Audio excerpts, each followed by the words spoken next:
On the guest list, it's Jason Mraz. Nice to meet you. I'm Jackie Danker. I'm a correspondent for The List. We're a lifestyle, nationally syndicated show, and we're very excited to have you. Well, thank you very much. So Nice to be here. So first and foremost, congratulations on absolutely everything. Just tell us a little bit about what you're excited about, what's coming up for you. I think what I'm most excited about is that I'm still doing the same thing at 45 years old, what I was doing when I was 18. I remember being living with my parents, and I had a keyboard in my room and a tape deck next to that keyboard and a microphone and a guitar and everything plugged into this tape deck. And I could program the keyboard and sing and play and do everything into a little tape deck and then give out cassettes to my friends. And that's just always been one of my greatest joys, is making up songs and entertaining through song, through sound, or on stage. Yeah. And somehow I've managed to pull off a whole career of just doing that. I mean, of being a silly kid who's been entertaining his family ever since he's little. And so that's what I'm most excited about. The fact that I'm 45, I've been doing this for more than 20 years professionally, and that it's still going, and that now we're even lighter on our feet, more buoyant and childish than ever, while at the same time, feeling grounded and trying to address some adult and midlife issues. So I feel excited that I still have my youth, but I also feel purposeful. Does that make sense? Absolutely. I mean, accomplished is like an understatement. You're a two-time Grammy Award winner. You're in the Songwriters Hall of Fame, and all of the things behind the scenes with your foundation and all of the goodness that you're giving back. It's awesome. And I think that the joy that you get from your craft really comes through, and it helps a lot of us. So we appreciate you. And I know you have a new album coming out, a tour coming soon, and a new music video that just dropped, which I love, and it makes me dance. And so I think a big thing that our audience would love to know about is some life lessons from Jason Mraz. If you want to give us maybe 3 things that you've learned along the way. Well, one of the things that I've learned recently that's really has been impactful is, we all have our gift, or we all have our joy, and mine is sitting at an instrument, a piano, guitar, closing my eyes and singing and making up something, sort of channeling a song.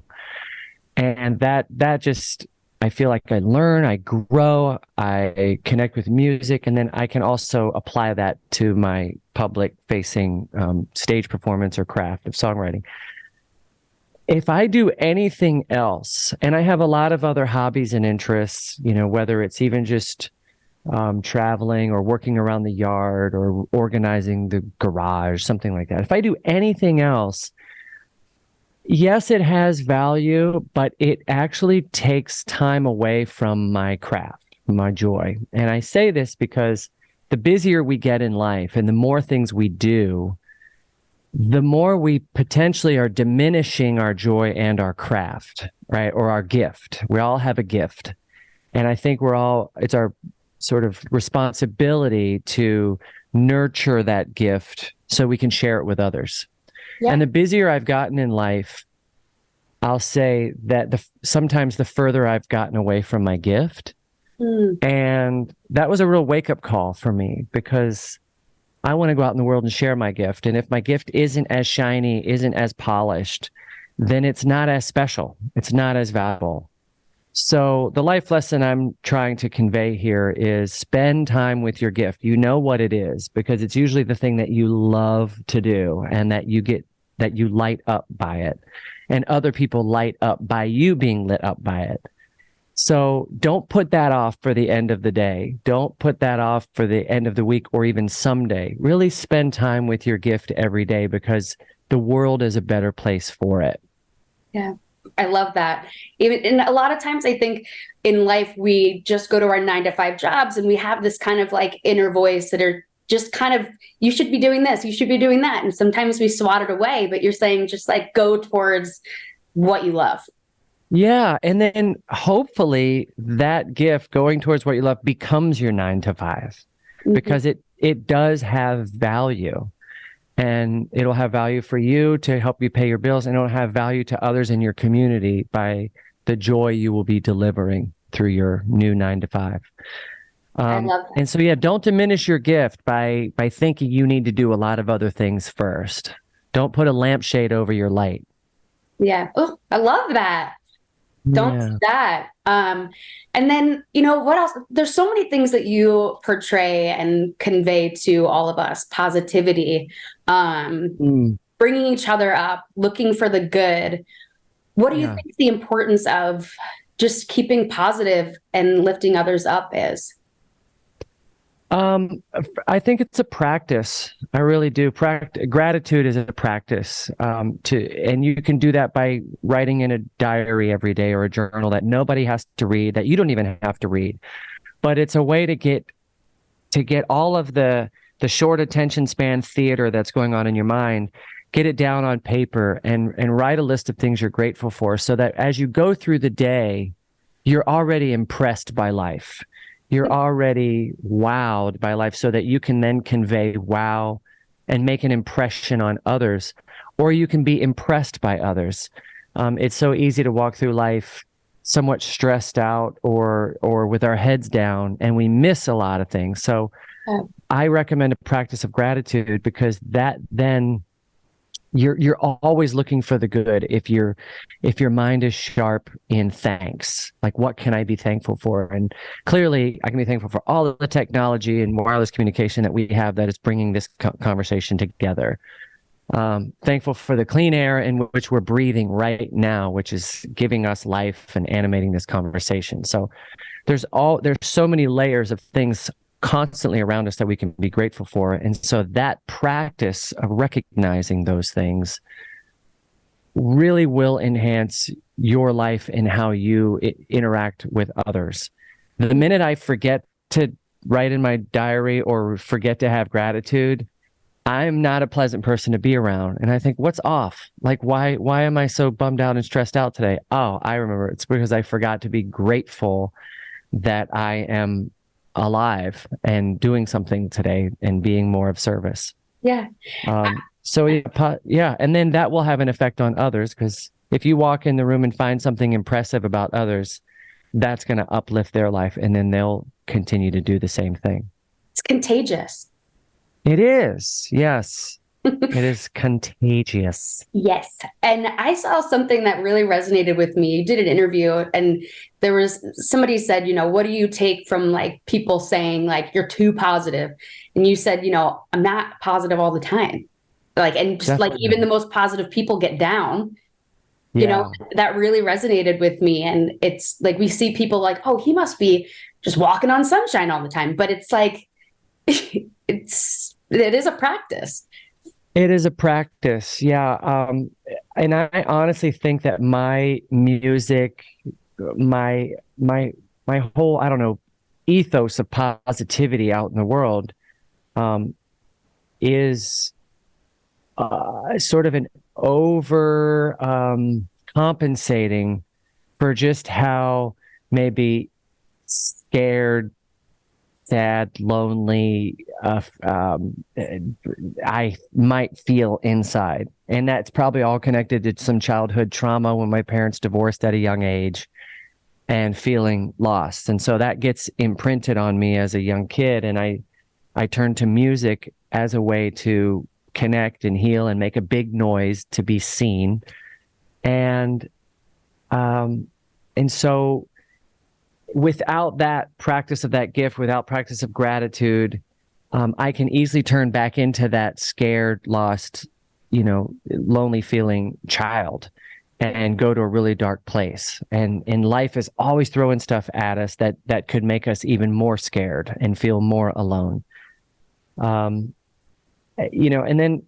then beyond that, I realize that stage time and anytime I'm in public, it's an opportunity, I'm to take not say take, but when people come to a show, they're giving you their greatest wealth, which is their time and attention. And I want to make the best use of that time and attention. I don't want to take it for granted. I don't want to bore them. I really want to wow and inspire and educate and make people say, OMG, that was one of the coolest shows I've seen. Yeah. But yeah, it actually does stem from feeling darkness and being human. And being human. You know, the sun sets every day. We all go through night. You know, life is cyclical, and just as much as we're happy, we're going to have equal amounts sad. And life is about learning to have mastery over one's nervous system so that when it is dark, we don't go into panic, fight, or flight, but we can take in the dark and spend maybe more time with our gift, or spend time practicing gratitude, or spend time even just resting and sleeping. So underrated, right? Yeah. I don't know why we feel bad about resting, taking time for ourselves, but it's like, it's okay to chill out. Yeah. I mean, we always love when you hear that somebody's going on vacation, right? You applaud them, you're excited for them because they're going to go rest. They're going to unplug and turn off. And I feel like that's the kind of culture we should be encouraging, you know, is more rest, more time off, like applauding for people when they turn their phone off. You know, that would be so cool. Yes.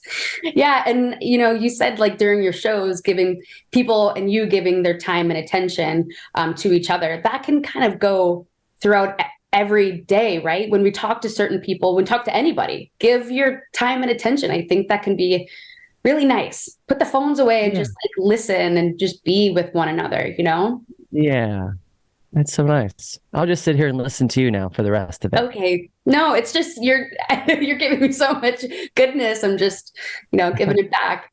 I agree. It's all good here. So, you know, and a lot of things that you do and portray in your songs, like dancing, being goofy, music, like are those things that we can turn to, like when we do kind of go back to the darkness or some things we're nervous about? Yeah.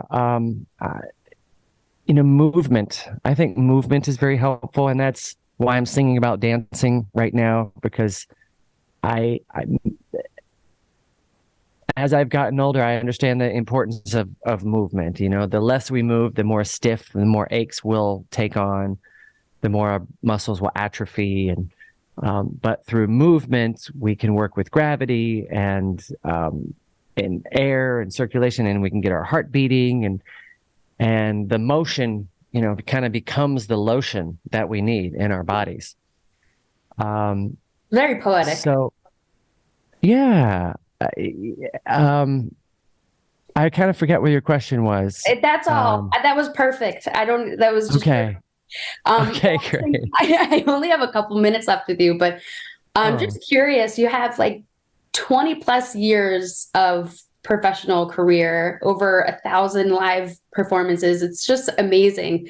What are 3 pivotal songs that you wrote in your catalog that really have helped you, that really mean a lot to you? Well, obviously, I'm Yours. That was written very quickly, and I'm so glad I wrote it down, because I try to make up songs every day, and I made this one up and I wrote it down, and I thought, that's really cute. It kind of feels like a nursery rhyme. Maybe I'll sing that on a kid's record one day or something. And it wasn't so much about love. It was about, singing to the great unknown and whatever it is that animates us and brings us to life and gives us ideas. And so I was singing to that higher power and saying, make me an instrument, I'm yours. And out comes this song sort of in relationship to that. And that was such a profound experience to capture it and share it and have it have so much reaction and interaction around the world. So much so that now when I sing it, I feel like I'm singing a cover, and it's still in communion with the great unknown, which is taking me on this fantastic voyage. I Won't Give Up is another one. I was going through some difficult times just with self-worth. I'd been through a breakup, and I turn to music to help me heal, and I start singing "I Won't Give Up" as a mantra to really remind myself, you're not giving up. You're going to keep going. And to be able to sing that song every night in the show still gives me that transformation that I need almost on a daily basis. I can have crappy days all the way up until 8 p.m. and then I walk out on stage and start singing songs. And it's not because there's an audience there, but it's because I get to close my eyes and put my breath and my voice to better use than just sitting around listening to my brain try to psych me out with lies, right?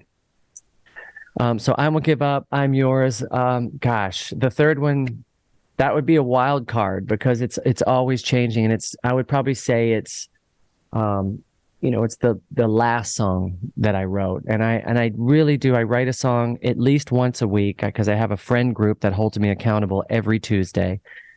And I have to turn a song in every Tuesday. And that keeps me feeling fresh, keeps me feeling like I'm still an artist creating out in communion with the great unknown, still striving and surviving, and having victory over my past. What was that song title?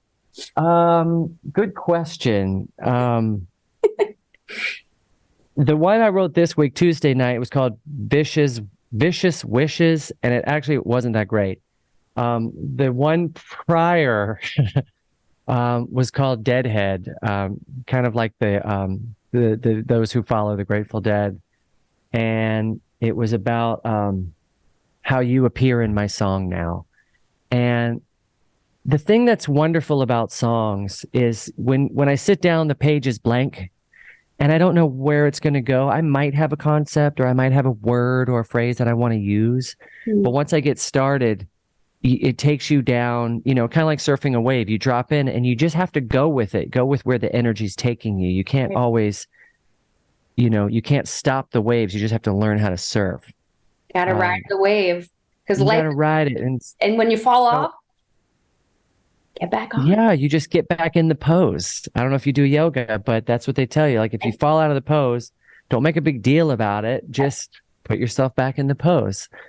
And so songwriting is the same for me. So every time I write a new song, I am transformed from I am nothing to I am a creator.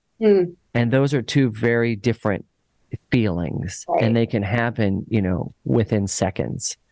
So I encourage people out there to make a list of things you're grateful for, to write poetry, to write a short haiku, to write a letter to a friend, because that little act of writing with your hand from your heart, you will witness on paper, you're going from basically emptiness to wholeness, to nothing to something, so everyone can have art and positivity and love and gratitude in their life, just like that. We all deserve it. Everyone is it. Yeah, That's we the all thing. are love. You just have to take the time to tune back into it. We come onto this planet through an act of love. We're given love at birth so that we can become, more, functioning humans. We learn through love and language, and that's all with us all the time to play with. And I think we get distracted through life's distractions and all the many flavors there are to taste and experiences to try. But at our core being, we are all creative beings. So it's a fun gig if we can remember to stay tuned into that.